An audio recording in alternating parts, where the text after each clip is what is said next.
Здравствуйте, друзья! В этом обзоре я расскажу про интересную IP-камеру видеонаблюдения от неизвестного ранее мне производителя Realink. Мне досталась модель для наружной установки RLC411WS. Камера имеет богатые технические характеристики. 5-мегапиксельный сенсор с максимальным разрешением записи 3072 на 1728. Металлический водонепроницаемый корпус, защищенный по классу IP66. Двухдиапазонный Wi-Fi модуль с поддержкой частот 2,4 и 5 ГГц. Также имеется порт Ethernet. Единственное, чего нет в этой модели, это поддержки Power over Ethernet. Объектив камеры имеет четырехкратный оптический зум. Фокусное расстояние меняется от 2,8 до 12 мм. Угол обзора при этом от 100 градусов на 2,8 мм до 36 градусов на 12 мм. Ночная подсветка состоит из 36 инфракрасных диодов. Дальность заявлена до 35 метров. Камера имеет встроенное хранилище на 16 гигабайт, способна сохранять видео на внешнее хранилище по FTP, а также отсылать скриншоты на email. Для работы с камерой можно прописать до 20 различных учетных записей. Доехала посылка довольно быстро и ничего плохого с ней в дороге не случилось. Продавец указал стоимость всего лишь $22, хотя я его об этом отдельно не просил. Поставляется камера в плотной картонной коробке с полиграфией, на которой указаны все основные технические характеристики камеры. Сама камера внутри коробки надежно защищена плотной противоударной вставкой. В комплекте, кроме самой камеры, идет блок питания со съемными вилками. Мне досталась вилка для евро-розеток и для английских розеток. Также к нему прилагается удлинитель питания, патчкорд, комплект крепления, шестигранник для болтов, а также две съемные антенны. В отдельной коробочке идет документация, сертификат соответствия и предупреждающая наклейка. Корпус камеры металлический, герметичный. Герметичность мной была проверена под струей воды. При этом, когда камера поливалась водой, она продолжала видеосъемку. Ничего плохого с ней при этом не случилось. На задней стороне корпуса имеется два разъема под внешние антенны, причем камера поддерживает технологию MIMO. Под металлическим козырьком спрятан объектив в обрамлении инфракрасных диодов. Объектив подвижен, как я уже говорил, фокусное расстояние камеры изменяется, обеспечивая четырехкратный оптический зум. Крепление камеры металлическое, оно может свободно проворачиваться вокруг своей оси и поворачиваться под углом 90 градусов. Фиксация камеры в нужном положении проводится при помощи комплектного шестигранника, либо при помощи отвертки с подходящей битой. Круглое основание с отверстиями для крепления имеет специальную канавку для того, чтобы проложить интерфейсный кабель. Сам же кабель имеет три ответвления. Это питание, порт Ethernet и кнопка сброса. Управление камерой. Камера может управляться как при помощи приложения с телефона либо планшета, также при помощи клиентской программы для компьютера. Также можно управлять напрямую из браузера. Подключается камера при помощи сканирования QR-кода на наклейке, либо при помощи поиска в сети при подключении к Ethernet и активном DHCP-сервисе на вашем роутере. После этого запускается мастер настройки, который предлагает настроить время. Его можно просто синхронизировать с вашим телефоном. Имеется опция учета перехода на зимнее и летнее время. После этого останется только прописать название камеры, придумать администраторский пароль, и камера готова к работе. Приложение работает через облако, и доступ к камере у вас сохраняется из любой точки мира, где есть интернет. В основном окне приложения виден скриншот изображения из камеры. Нажав на иконку в виде шестеренки, мы получаем доступ к многочисленным настройкам. В начале списка находится опция смены названия камеры, организации общего доступа и включения push-уведомлений. Здесь же мы можем выбрать нужную сеть Wi-Fi из диапазона 2,4 или 5 ГГц. В меню «Экран» можно настроить видимость положения надписей в кадре, название камеры, дата и время. Повернуть или отзеркалить изображение, включить фильтр мерцания. В расширенных настройках имеются настройки экспозиции, баланса белого, ночного режима, осветления темных областей и шумоподавления 3D NR. Настройки качества видеопотока. Низкокачественный для предпросмотра и высокой четкости. Превью имеет установки только одного разрешения 640 на 360 до 15 кадров в секунду и поток до 512 килобит в секунду. Поток высокого разрешения предлагает выбор от 2304 на 1296 до 3072 на 1728. На двух максимальных разрешениях до 20 кадров в секунду, во всех остальных 30 кадров в секунду. Ширина потока от 1024 килобита в секунду до 8192 килобита в секунду. Настройки записи можно настроить по часам в зависимости от дня недели, причем при установке можно копировать сделанные настройки на другие дни.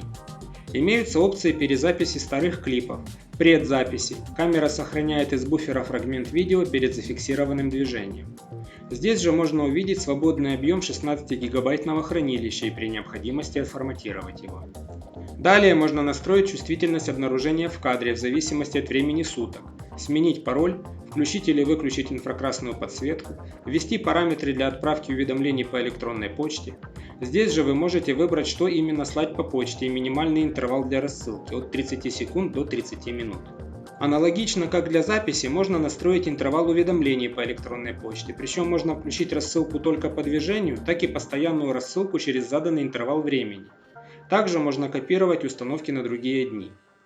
Отдельно можно настроить время для работы push-уведомлений.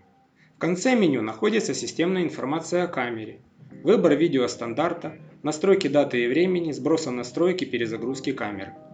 Слева вверху кнопка доступа к настройкам приложения, где можно настроить автозапуск просмотра, автоматическое добавление устройства, защиту паролем и путь хранения для загрузок с камеры. Запустив режим просмотра с камеры, вы видите, что происходит перед камерой в текущий момент. Вы можете переключить видеопоток, имеется 3 режима: предпросмотр, средний, он конфигурируется автоматически, и режим высокой четкости. Можно вручную переключить цветной и черно-белый режим, имеется в виду ночная съемка. Здесь имеется функция оптического увеличения, ручная настройка фокуса камеры, если автоматический фокус промахивается, хотя у меня такого не случалось. Есть возможность ручного запуска записи видео или съемки фото. Здесь же можно перейти в режим записанных видео, которые группируются по дням и содержат в себе время и продолжительность записи. Скачать на телефон можно ролик максимальной продолжительностью до 30 секунд. Нужно передвинуть участок по временной шкале записи, выбрать нужный фрагмент и нажать «Скачать». После этого фрагмент сохраняется на вашем смартфоне. Видео, сохраненное таким образом, имеет разрешение 640 на 352. Полноразмерное видео можно скачать через программу для ПК.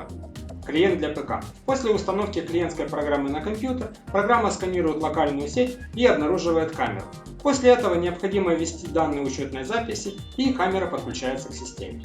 Я не буду по второму кругу рассказывать про настройки, которые имеются в мобильном приложении, так как они здесь полностью дублируются. Остановлюсь лишь только на тех, которых в мобильном приложении нет. Из программы для ПК активна настройка зональной чувствительности. Кадр разделяется на мелкие области, каждая из которых может иметь разный уровень чувствительности в кадре. Здесь еще есть интересная функция приватности. Можно закрыть произвольную область в кадре черным. После этого камера будет снимать и писать с черным прямоугольником в кадре. Клиент для ПК также необходим для того, чтобы загружать записанные ролики в полном качестве. В меню воспроизведения имеется календарь событий, шкала времени, где отмечены записи. Нажав на иконку с дискетой в окне камеры, выводится список записей по времени с указанием начала и завершения записи и ее объем.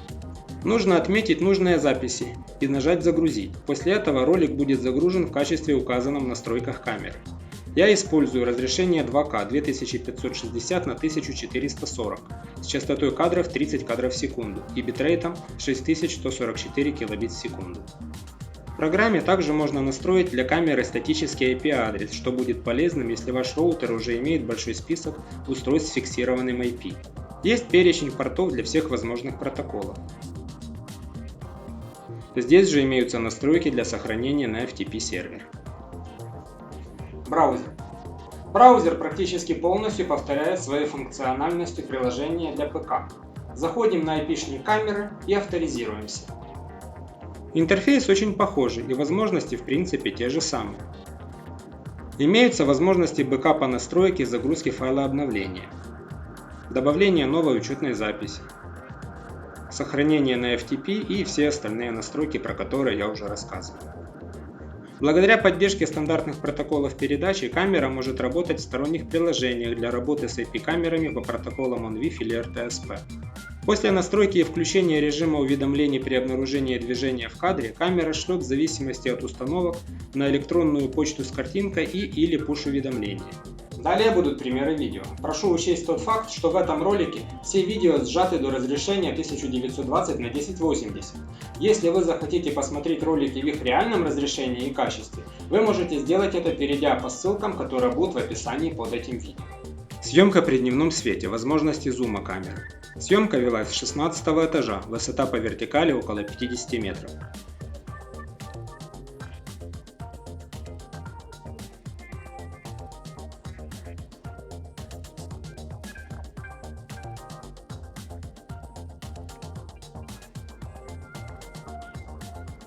Это вариант видеонаблюдения за припаркованным автомобилем, также с балкона на 16 этаже.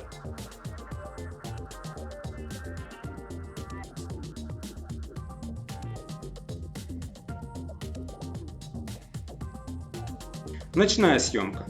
Здесь нужно отметить, что при том же разрешении частота кадров в ночной съемке падает до 11-13 кадров в секунду.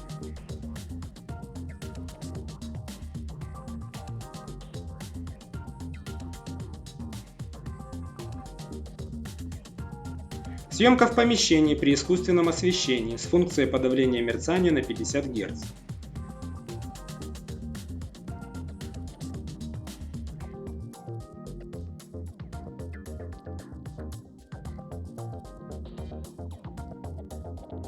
Там же, в помещении, съемка в ночном режиме.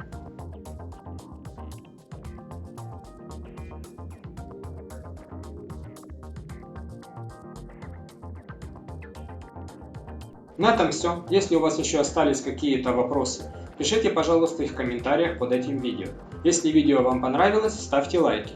Если не хотите пропускать новые видео, подписывайтесь на мой канал и нажимайте на колокольчик в правом верхнем углу вашего экрана. До новых встреч, до свидания.